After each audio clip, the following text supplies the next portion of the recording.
সর্বশেষ প্রাপ্ত খবর নিয়ে আয়নায় এক ঝলক। রাজধানীর পূর্বাচলে রাজুকের প্লট বরাদ্দ জালিয়াতির অভিযোগে সাবেক প্রধানমন্ত্রী শেখ হাসিনার বিরুদ্ধে দুদকের করা ৩ মামলায় ৭ বছর করে ২১ বছরের কারাদণ্ড দিয়েছেন আদালত। বৃহস্পতিবার বেলা ১১টা ২৩ মিনিটে ঢাকার বিশেষ জজ ৫-এর বিচারক মোহাম্মদ আবদুল্লাহ আল মামুন এজলাসে আসেন। এরপর তিনি দুদকের করা পৃথক ৩ মামলায় এ রায় ঘোষণা করেন। মামলাগুলোতে শেখ হাসিনা, জয় ও পুতুল সহ আসামি রয়েছেন ২৩ জন। রাজধানীর পূর্বাচলে রাজুকের প্লট বরাদ্দে জালিয়াতির অভিযোগে সাবেক প্রধানমন্ত্রী শেখ হাসিনার ছেলে সজীব ওয়াজেদ জয় ও মেয়ে সাইমা ওয়াজেদ পুতুলের বিরুদ্ধে দুদকের করা মামলায় ৫ বছর করে কারাদণ্ড দিয়েছেন আদালত। বৃহস্পতিবার বেলা ১১টা ২৩ মিনিটে ঢাকার বিশেষ জজ ৫-এর বিচারক মোহাম্মদ আবদুল্লাহ আল মামুন এ রায় ঘোষণা করেন।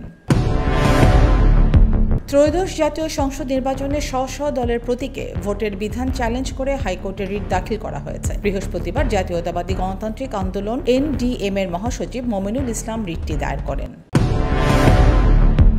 দক্ষিণ পশ্চিম বঙ্গোপসাগর ও তৎসংলগ্ন শ্রীলঙ্কা উপকূলে অবস্থানরত সুস্পষ্ট লঘুচাপটি ঘনীভূত হয়ে একই এলাকায় নিম্নচাপে পরিণত হয়েছে বলে জানিয়েছে আবহাওয়া অধিদপ্তর। এই অবস্থায় দেশের সব সমুদ্র বন্দরে ১ নম্বর স্থানীয় সতর্ক সংকেত দেখাতে বলেছে আবহাওয়াবিদেরা।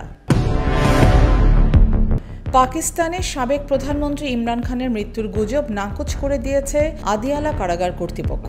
এছাড়া তিনি সুস্থ আছেন বলেও জানিয়েছেন তারা। বুধবার গুজব ছড়িয়ে পড়ে ইমরান খানকে আদিয়ালা কারাগার থেকে গোপনে অন্যত্র নিয়ে যাওয়া হয়েছে। এছাড়া তিনি মারা গেছেন। এর পরপরই এই বিষয়ে ব্যাখ্যা দেয় কারা কর্তৃপক্ষ।